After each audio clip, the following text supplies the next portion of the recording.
Tu connais forcément Olaf, le célèbre bonhomme de neige de la Reine des Neiges.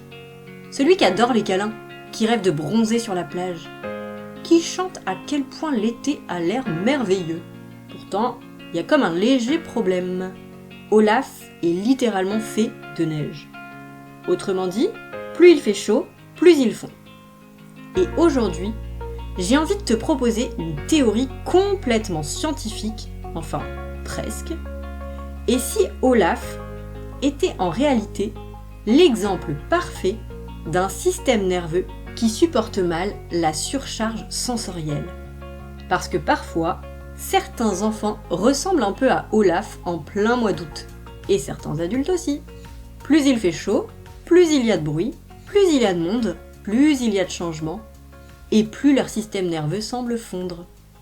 Bienvenue dans Babig et compagnie, le podcast qui aide les parents et les professionnels à comprendre le développement des enfants autrement, et aussi celui des adultes, grâce aux réflexes archaïques.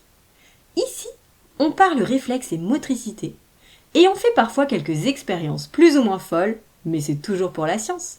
N'oublie pas de t'abonner pour m'aider à faire vivre ce podcast et être notifié des prochains épisodes. Quand on parle de réflexes archaïques, on parle souvent de mouvement. Le Moro qui ouvre et ferme le corps, le RTAC, réflexe tonique asymétrique du cou, qui tourne la tête, qui coordonne les bras, le spinal de Galant, qui incline le dos. Mais on oublie souvent une chose essentielle. Tous ces réflexes sont d'abord des réponses à des informations sensorielles. Un réflexe ne se déclenche jamais tout seul. Il répond à quelque chose. Un bruit, une lumière, un mouvement, une sensation, une variation de température, un changement dans l'environnement. Autrement dit, pas de capteur sensoriel, pas de réflexe. Et d'ailleurs, si on regarde comment fonctionnent les réflexes archaïques chez le bébé, on comprend encore mieux ce lien. Un réflexe archaïque apparaît toujours parce qu'un capteur sensoriel détecte quelque chose. Le réflexe de Moro, il réagit à un changement brutal, un mouvement, une sensation de chute, un bruit soudain. L'agrippement palmaire, il réagit à une stimulation dans la paume de la main. Le réflexe spinal de Galant, il réagit à une sensation le long du dos. Et le RTAC, il se déclenche lorsque le bébé tourne la tête, mais il a entendu ou vu quelque chose qui lui a donné envie de tourner la tête. Autrement dit, les réflexes sont comme des programmes automatiques qui utilisent les informations des sens pour aider le bébé à survivre et à s'adapter à son environnement. Et au fur et à mesure du développement, le cerveau apprend normalement à mieux trier, à mieux filtrer, à mieux organiser toutes ces informations. Les réflexes deviennent alors moins visibles parce que les zones plus matures du cerveau prennent progressivement le relais. Le système sensoriel mature, l'enfant apprend à mieux gérer ses sens, ils deviennent plus performants, et en parallèle, les réflexes maturent également. Et ils ne disparaissent pas vraiment.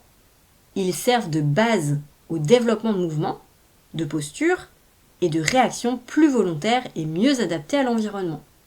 Mais lorsque le système nerveux est fatigué, stressé ou saturé, il arrive parfois que certaines réactions deviennent plus rapides, plus intenses ou moins adaptées. Comme si le cerveau utilisait momentanément des stratégies plus automatiques pour gérer ce qui lui arrive. Imagine Olaf à la plage.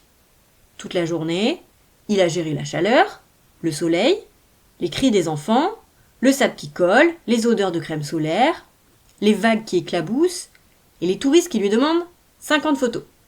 Au début, tout va bien. Mais au fil de la journée, son système nerveux accumule les informations et puis soudain, un enfant arrive derrière lui et lui lance simplement un petit seau d'eau froide. Normalement, c'est rien du tout. Surtout qu'Olaf, lui, il adore le froid. Mais à cet instant précis, Olaf, il sursaute. Il s'énerve. Il perd une partie de son nez. Il fait tomber son bras. Il se met à râler contre tout le monde. Le seau d'eau, c'était pas vraiment le problème. C'était juste la dernière information que son système nerveux n'arrivait plus à gérer.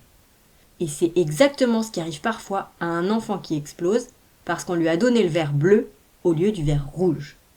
Ou à un adulte qui s'énerve parce qu'on lui pose une question toute simple après une journée épuisante. Le cerveau ne réagit plus seulement à ce qui se passe maintenant. Il réagit à l'accumulation de tout ce qui s'est passé avant. Autrement dit, quand tu grandis, tu obtiens principalement le contrôle volontaire de tes réflexes. Mais quand tu satures au niveau de tes sens, tu peux te retrouver avec des réponses involontaires de tes réflexes. Et c'est là que ça devient le bordel dans tes réactions et dans ton comportement. Nos réflexes archaïques, ils sont intimement liés à nos sens. Et ça, c'est important pour comprendre pourquoi certains enfants et certains adultes semblent beaucoup plus sensibles que d'autres, notamment pendant l'été. Comme ce bon vieux Olaf aussi. Imagine un instant que ton cerveau soit le directeur d'un immense centre de contrôle. Chaque seconde, il reçoit des informations qui proviennent des yeux, des oreilles, de la peau, du système vestibulaire dans l'oreille interne, des muscles, des articulations, de la température, de la faim, de la soif, même de la position du corps dans l'espace. C'est gigantesque et heureusement, le cerveau il trie en permanence. Sinon, on deviendrait fou en fait. Mais chez certaines personnes, ce tri va demander davantage d'énergie.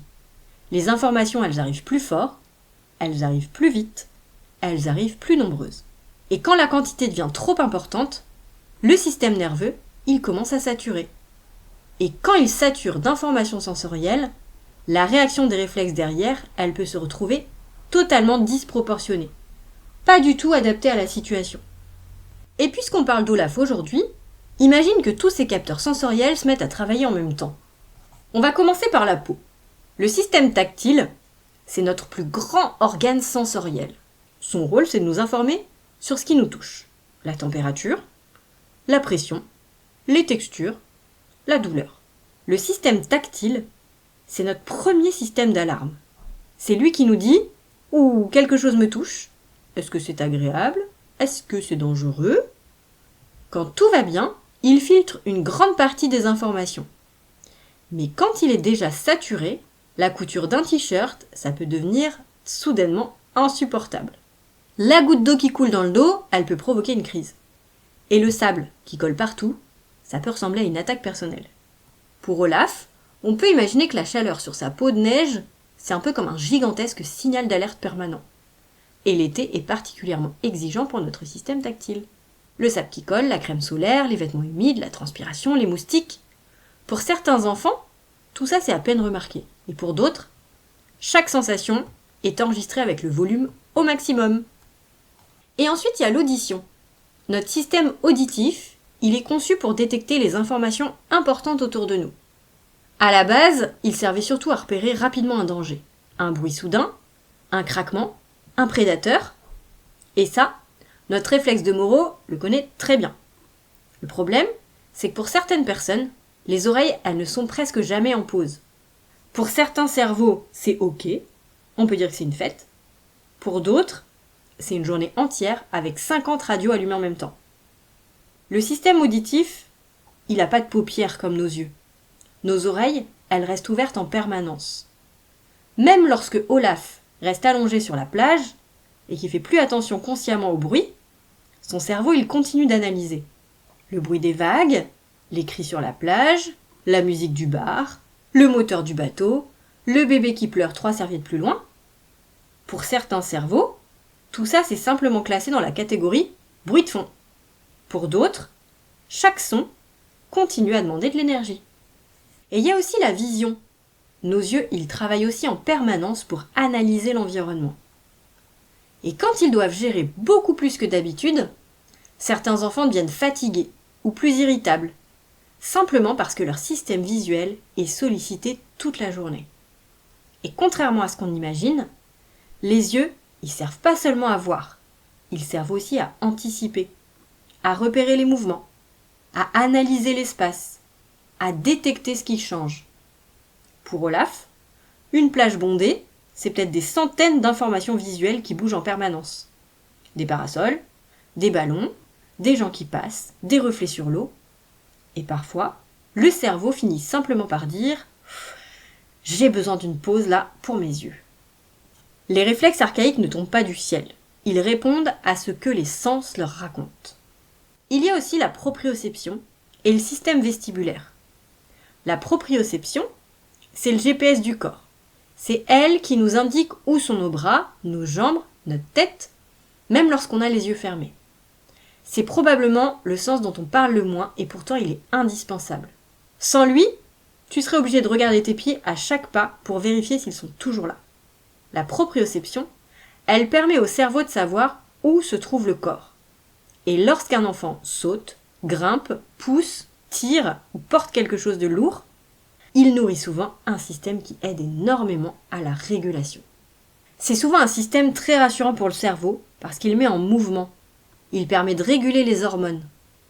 Voilà pourquoi certains enfants ont soudainement besoin de courir partout après plusieurs heures assis en voiture. Le système vestibulaire, lui, il est situé dans l'oreille interne. C'est notre détecteur de mouvement. Il nous indique si on avance, si on tourne, si on accélère, si on ralentit. Autant dire qu'après 6 heures de route, un bateau, un manège ou des vagues, il a parfois beaucoup travaillé lui aussi. Et n'oublions pas le goût et l'odorat, parce que même les vacances sentent différemment. L'air marin, les grillades, les plats inconnus. Certains enfants adorent découvrir, d'autres ont besoin de retrouver des saveurs familières qui les rassurent. Et là encore, c'est pas forcément de l'opposition. Ça peut être simplement un système nerveux qui cherche du connu dans un environnement rempli de nouveautés. Et petit Olaf, s'il surstimule tous ses sens, et qu'en plus il se retrouve en plein soleil, là, il arrive en saturation sensorielle. Tous ces capteurs sont en train de crier « Trop chaud, trop de lumière, trop de bruit, trop d'informations, c'est trop ». Les réflexes archaïques, c'est pas seulement des mouvements. Ils sont avant tout des réponses sensorielles. C'est l'histoire d'un capteur qui détecte quelque chose et d'un corps qui va répondre ensuite. Et l'été, c'est une saison riche sensoriellement. Pense à une simple journée sur la plage. Le soleil qui tape, la chaleur sur la peau, le sable sous les pieds, le vent, les vagues, les cris, les odeurs, les vêtements mouillés, les changements de température quand on sort de l'eau. On parle d'une simple sortie à la plage. Mais vu comme ça peut aussi être un festival sensoriel pour certaines personnes plutôt qu'une simple sortie à la plage. Pour certains enfants, c'est génial. Leur système nerveux adore ça. Ils plongent, ils courent, ils sautent, ils explorent. Ils font marcher tous leurs sens. Ils s'entraînent, ils font marcher leurs réflexes exactement comme il faut. Et ils ont même l'air infatigables.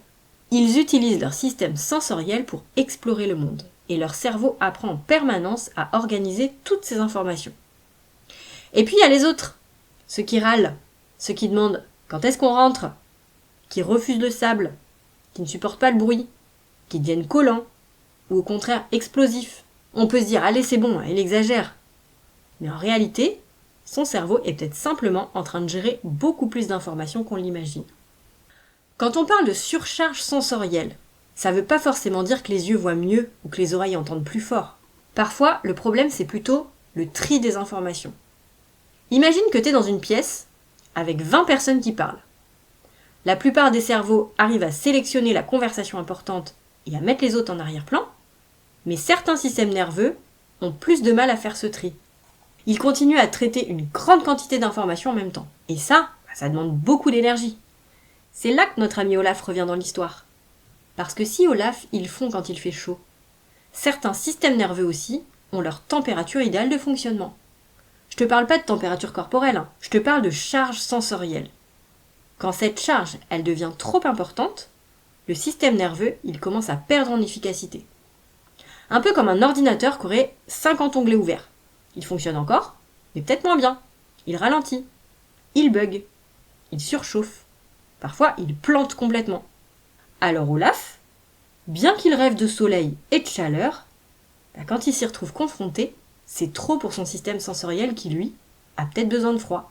Son corps ne peut plus gérer et il fond au soleil. C'est là que le lien entre les sens et les réflexes devient particulièrement intéressant. Plus les informations sensorielles s'accumulent, plus le système nerveux doit travailler pour les filtrer. Lorsque cette capacité de filtrage elle est dépassée, certaines réactions automatiques peuvent prendre davantage de place. Le cerveau il devient plus vigilant, plus réactif, parfois même plus sensible aux imprévus. Si on prend le réflexe de Moro, son rôle c'est de détecter les changements inattendus. Donc normalement, il va nous aider à réagir rapidement lorsqu'un événement surprenant survient. Mais imagine maintenant Une journée où tout est déjà très stimulant. Il fait chaud, il y a du bruit, t'es fatigué, t'as peu dormi, t'as passé 3 heures dans les bouchons, ton système nerveux il est déjà hyper sollicité. Donc dans ce contexte, il suffit parfois de très peu pour déclencher une réaction disproportionnée. Un frère qui éclabousse, un ballon qui arrive sans prévenir, une remarque anodine, et bam, c'est la crise, pleurs, opposition, colère, comme si le seuil de tolérance avait diminué. La chaleur, elle joue d'ailleurs un rôle intéressant, parce qu'elle demande elle aussi un travail d'adaptation du corps. Quand il fait très chaud, notre organisme, il mobilise davantage d'énergie pour maintenir son équilibre interne. On transpire, on se déshydrate plus vite, on dort parfois moins bien, on se fatigue davantage. Et si dans ton corps, il se passe plein de sensations désagréables, alors ton humeur, elle va forcément s'adapter. Tu vas peut-être ronchonner, sentir que ça va pas. Et rappelons que les émotions, elles ont également un rôle particulier avec l'expression des réflexes archaïques. Un système nerveux fatigué filtre beaucoup moins bien les informations. C'est valable pour les enfants, mais soyons honnêtes, c'est aussi valable pour les adultes. D'ailleurs, tu t'es peut-être déjà disputé avec quelqu'un pendant une canicule pour une raison complètement absurde. Bienvenue au club. T'as peut-être juste fait ressortir le Olaf qui est en toi. Et puis il y a le fameux cumul, parce qu'une stimulation seule, c'est pas forcément un problème. Le cerveau, il gère très bien. Mais parfois, quand tout s'additionne, la chaleur, le manque de sommeil, le changement de lieu, le bruit, la fatigue du trajet, l'excitation des vacances, les cousins, le feu d'artifice, le coucher plus tardif, et c'est la petite goutte d'eau qui fait déborder le vase. Je me rappelle d'une maman qui me disait « Je comprends pas, c'était juste un morceau de pastèque. Pourquoi partir en live total parce qu'il ne veut pas de la pastèque que je ne lui avais même pas proposée ?» Oui, on est d'accord, la pastèque, c'était pas le problème. Elle était juste le dernier élément d'une longue liste. Alors comment aider un petit Olaf en plein été ? La première chose, c'est de repérer les signes de surcharge sensorielle avant l'explosion. Parce qu'un système nerveux, il prévient souvent avant de craquer. L'enfant, il va devenir plus irritable, plus collant, plus agité, ou au contraire plus silencieux. Il va chercher davantage de câlins. Il s'isole, il refuse certaines activités, il râle pour des détails. Souvent, le corps envoie déjà les premiers messages. La deuxième chose, c'est peut-être de prévoir des moments de récupération sensorielle. Tout comme on recharge un téléphone. Le système nerveux, il a besoin de pause. Parfois juste quelques minutes à l'ombre. Un endroit calme, une histoire, un temps seul, un câlin, une promenade loin du bruit. Rien d'extraordinaire. Juste une occasion pour le cerveau de souffler un peu. Et l'erreur qu'on fait parfois quand un enfant arrive en surcharge émotionnelle, c'est de vouloir faire diversion. Chanter, faire du bruit, et pour le coup, au risque de saturer encore plus son système nerveux. Donc rappelle-toi qu'un enfant qui sature, c'est pas forcément un enfant qui fait un caprice. C'est parfois simplement un système nerveux qui essaie de gérer plus d'informations qu'il n'en est capable à cet instant. Comme Olaf, en plein soleil. C'est pas qu'il veut pas rester dehors, c'est juste qu'il est en train de fondre en fait. Alors la prochaine fois que ton enfant devient irritable après une journée à la plage, un feu d'artifice, une fête en famille ou une semaine de vacances bien remplie, tu pourras peut-être te demander, est-ce qu'il est opposant mon enfant ou est-ce que son cerveau est simplement en surchauffe sensorielle ? Avant de regarder le comportement, regarde la quantité d'informations que le cerveau essaie de gérer. Parce qu'avant d'observer les réflexes, il faut aussi regarder ce qui les déclenche. Prends soin du développement des enfants et du tien. Observe leurs mouvements et leur comportement. Et le tien également. Et si toi aussi tu te transformes en Olaf dès qu'il fait plus de 30 degrés, rassure-toi, c'est probablement ton système nerveux qui réclame une petite boisson fraîche. Donc si tu essayes de décrypter ton propre fonctionnement et d'écouter ta sensorialité, c'est toujours pour la science, hein. À bientôt pour parler réflexes et motricité.